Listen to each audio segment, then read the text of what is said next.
పాకిస్తాన్ ఇప్పుడు ఒక పెద్ద పాకిస్తాన్ ఎయిర్లైన్స్ బాగా ట్రోల్ అవుతుంది. ఏంటయ్యా అంటే 4 ఏళ్ల క్రితం నుంచి పాకిస్తాన్ సర్వీసెస్ని ప్యారిస్కి ఆపేశారు. 4 ఏళ్ల తర్వాత ప్యారిస్కి విమానాలను ప్రారంభిస్తున్నారు. పాక్ ఎయిర్లైన్స్ చేసిన పోస్ట్ ఇప్పుడు ట్రోల్కి గురవుతుంది. ఎందుకంటే ప్యారిస్ మేము వస్తున్నాం అంటూ ఒక అడ్వర్టైజ్ చేశారు. అందులో ఐఫిల్ టవర్ మీదకి విమానం దూసుకెళ్తున్నటువంటి దాన్ని పెట్టారు. అంటే ఐఫిల్ టవర్ వైపు విమానం దూసుకెళ్తుందంటే అప్పుడు ఐఫిల్ టవర్ని కూల్చారు కదా, ఆ టైప్లో ఫోటో పెట్టారనమాట. దీంతో అమెరికాలో ట్విన్ టవర్స్ మీద లాడెన్ దాడి తరహాలో ప్లాన్ చేశారా అంటూ ఇది ఇదేంటంటే ఐఫిల్ టవర్ వైపుకి విమానం వెళ్తున్నట్టు పెట్టారు. యాక్చువల్గా అక్కడ కింద పొగ ఇదంతా చూస్తుంటే ట్విన్ టవర్స్ తరహాలో కనబడుతుంది.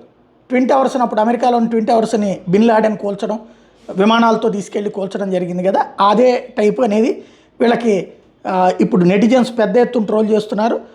2020లో కరాచీ విమానం క్రాష్ అయిన తర్వాత యూరోపియన్ యూనియన్ వాస్తవంగా పాకిస్తాన్ ఎయిర్లైన్స్ని బ్యాన్ చేస్తే మళ్ళీ ఇన్నాళ్ళ తర్వాతన సర్వీసెస్ ప్రారంభమవుతుంటే ఈ ట్రోల్తో ప్రారంభమైందనమాట.